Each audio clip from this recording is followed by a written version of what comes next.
Looking for a Summoner Necromancer build.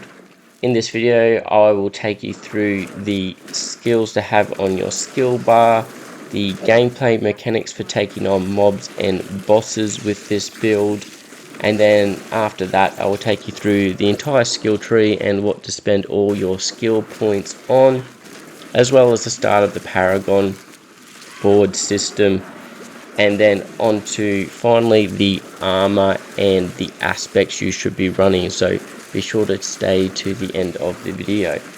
Now, in terms of the skills on the skill bar, the first one you'll be running with is Raise Skeleton, obviously to raise all of your skeleton warriors and mages, but also you'll be using this to consume corpses in order to buff your minion damage and also gain essence. Second one you'll be running is Decrepify. This will be to slow the enemies and reduce the damage you take from those enemies at the same time. The third and ultimate skill you'll be running is Army of the Dead. This does some decent AoE damage. It will buff the minion damage as well if you're running with the right aspect, and also has the added benefit of summoning all your minions if for some reason they are destroyed. Then the fourth one you'll be running with is Golem. In order to summon your Golem, you can also use it to activate the skill depending on the Golem you've chosen. In my case, it taunts the enemies. Your core skill you'll be running with is Bone Spear in order to deal damage, and then finally your defensive skill with Blood Mist. In terms of going into boss fight, very similar to the mob sequence, you will be using Decrepify in order to reduce the damage that you're taking from them, and then really just using Bone Spear to help deal damage and make them vulnerable, while also ensuring you keep using Raise Skeleton on the corpses that you create, and that will buff your minion damage. And then when you need to, you can use Blood Mist, and then don't forget Army of the Dead for further damage. Now going into the Book of the Dead, you'll be running with Skirmishes, and then with the middle one giving critical strike when you deal a critical strike. In terms of mages, you'll be dealing with Cold and choosing the one that gives you essence for when they deal damage. Onto your Golem, choosing the Bone Golem, and then the option that gains extra life and thorns inherited from you.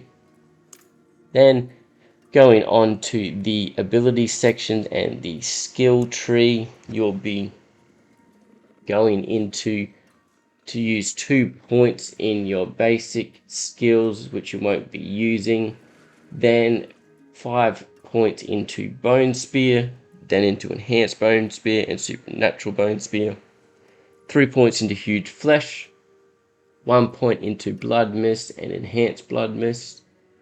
You will then put 3 points into your Mastery of Skeleton Warriors, 3 into Grim Harvest, 3 into Fueled by the Death.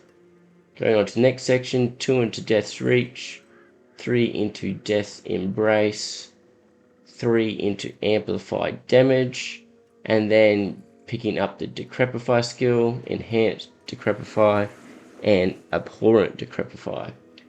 3 into Skeleton Mage Mastery, and then 3 into Necrotic Carapace.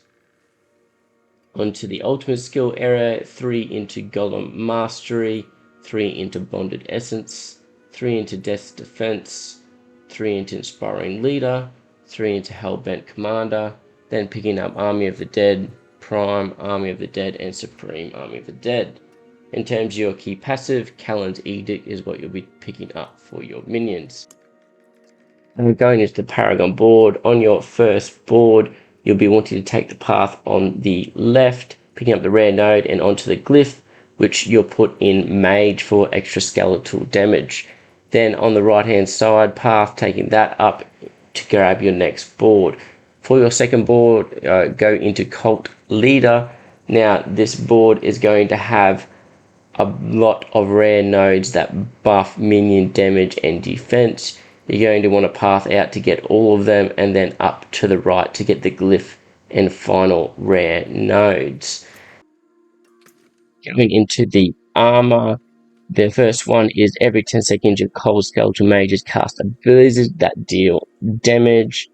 Then going into the next one, you gain increased armor for every 4 seconds when you deal any form of damage, stacking up to 25 to 50% depending on the aspect.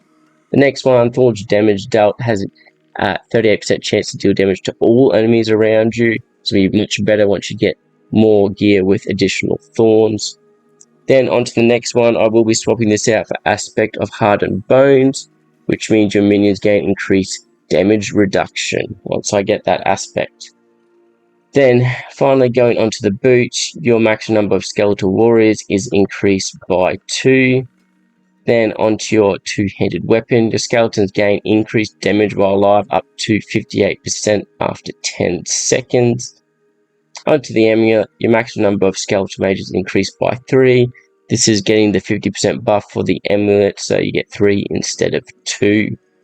Onto one of the rings, Bone Spear's primary attack makes enemies hit beyond the first vulnerable for 1.5 seconds, which will help deal more vulnerable damage with Bone Spear. Onto the final ring, each time one of your summoning minions damages an enemy, they gain 14% attack speed for 3 seconds up to 42%, so buffing that attack speed. If you found this video informative and would like to see more, please hit the subscribe button to the channel. I will be doing more build videos and further information going into Season 1.